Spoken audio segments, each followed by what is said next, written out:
Você pede desculpas por tudo. Imagine esta cena. Você entra em uma sala, alguém esbarra em você, mesmo sem ter feito nada. A primeira coisa que você diz é desculpa, ou alguém demora dias para responder sua mensagem. Quando finalmente responde, você escreve desculpa incomodar. Percebe? Algumas pessoas vivem como se estivessem ocupando espaço demais, como se precisassem pedir permissão para existir.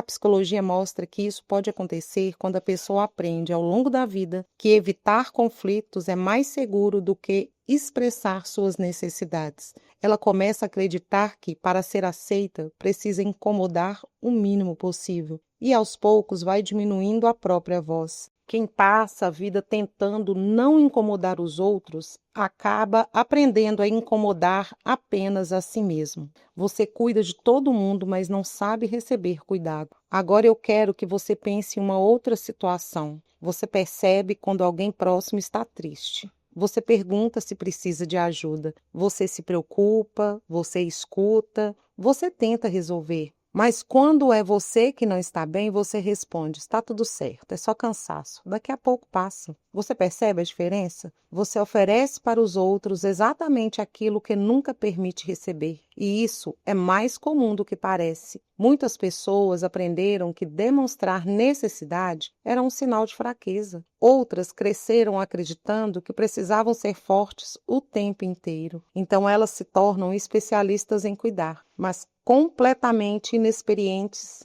em serem cuidadas. E existe uma consequência silenciosa. Quem nunca pede ajuda começa a acreditar que ninguém se importa, quando, na verdade, as pessoas simplesmente não sabem que ela está sofrendo. Quem sempre diz eu dou conta acaba convencendo o mundo de que nunca precisa de colo. E talvez você tenha percebido isso agora. Há quanto tempo você não permite que alguém cuide de você? Você sente culpa quando escolhe você. Este é o sinal que mais passa despercebido. Imagine que você decidiu descansar. Seu trabalho terminou, sua casa está organizada, você finalmente senta no sofá. Mas em vez de sentir alívio, você sente culpa. Poderia estar fazendo mais, poderia estar produzindo, poderia estar ajudando alguém. O descanso vira desconforto. Isso acontece porque muitas pessoas passaram anos associando valor pessoal à produtividade. Elas não aprenderam que descansar faz parte da saúde. Aprenderam que descansar é perder tempo. Na terapia cognitivo-comportamental, nós observamos algo importante. Muitas vezes não é o descanso que incomoda, é o pensamento que aparece durante o descanso. Se eu parar, vou decepcionar alguém. Se eu não fizer tudo, não sou o suficiente. Esses pensamentos parecem verdadeiros, mas são interpretações construídas ao longo da vida. E interpretações podem ser modificadas. Quando descansar provoca culpa, talvez você tenha aprendido que seu valor depende do quanto produz. Agora eu quero fazer uma pergunta.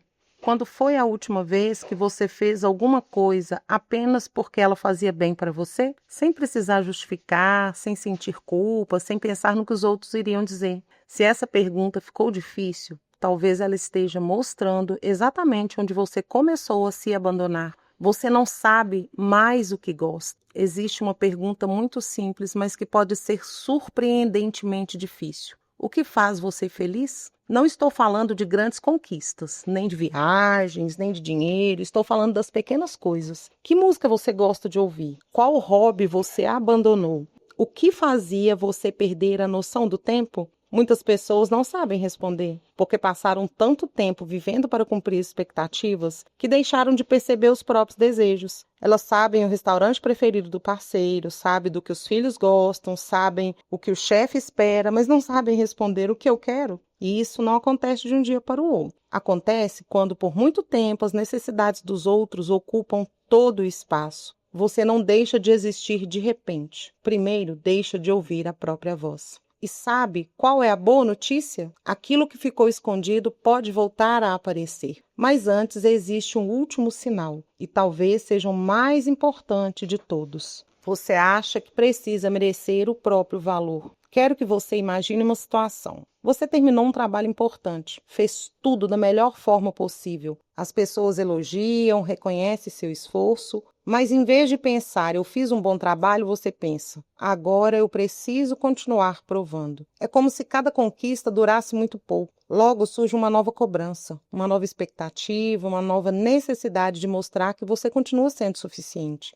Você percebe como isso é cansativo? Porque quem vive tentando provar o próprio valor nunca chega ao momento de descansar. Sempre existe mais alguma coisa para conquistar, mais alguém para agradar, mais uma meta para alcançar. Na psicologia, sabemos que muitas pessoas constroem sua autoestima baseada apenas no desempenho ou na aprovação dos outros. Quando isso acontece, o valor pessoal deixa de ser algo interno, ele passa a depender de resultados. E isso é uma armadilha, porque haverá dias em que você vai errar, dias em que não conseguirá dar conta de tudo, dias em que alguém não vai reconhecer o seu esforço. E se o seu valor depender disso, sua paz também dependerá. Quem acredita que precisa merecer amor passa a vida trabalhando por algo que já deveria sentir. Talvez seja por isso que tanta gente vive cansada. Não é apenas o excesso de tarefas, é o excesso de cobrança. É a sensação constante de precisar provar que é bom o bastante. E ninguém consegue viver assim por muito tempo sem pagar um preço emocional. Depois de tudo isso, talvez você esteja pensando, então, como eu paro de me abandonar? E a resposta pode parecer simples, mas ela exige coragem.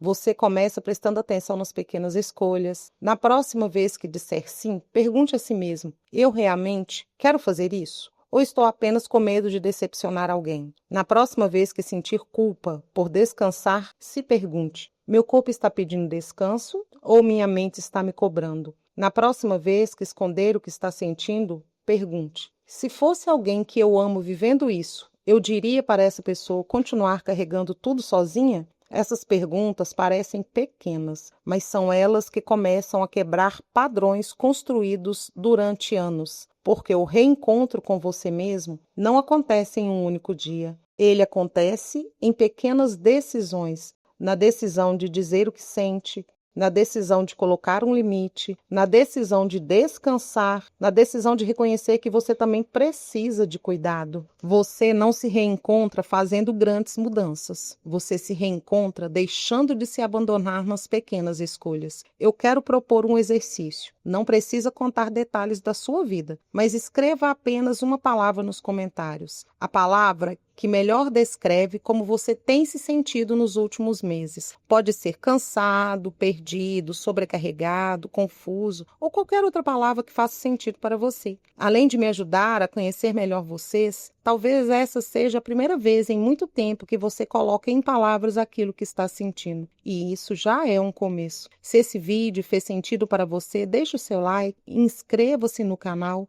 e compartilhe com alguém que vive cuidando de todo mundo, mas talvez tenha esquecido de cuidar de si. Hoje nós entendemos como a pessoa pode aprender a se abandonar, mas existe uma pergunta que ainda precisa ser respondida. Se esses padrões forem aprendidos, eles também podem ser desaprendidos? É possível reconstruir a autoestima depois de anos se colocando em segundo plano? É possível aprender a colocar limites sem viver com culpa? É exatamente sobre isso que nós vamos conversar no próximo episódio, porque compreender a origem é importante, mas aprender o caminho da mudança é o que realmente transforma uma vida. Antes de eu terminar, eu quero deixar uma última reflexão. Talvez você tenha passado anos acreditando que precisava ser forte o tempo inteiro. Quem precisava resolver tudo, quem precisava dar conta de todos. Mas existe uma diferença muito grande entre ser forte e carregar um peso que nunca deveria ter sido só seu. Você merece o mesmo cuidado, a mesma compreensão e a mesma gentileza que oferece às pessoas que ama.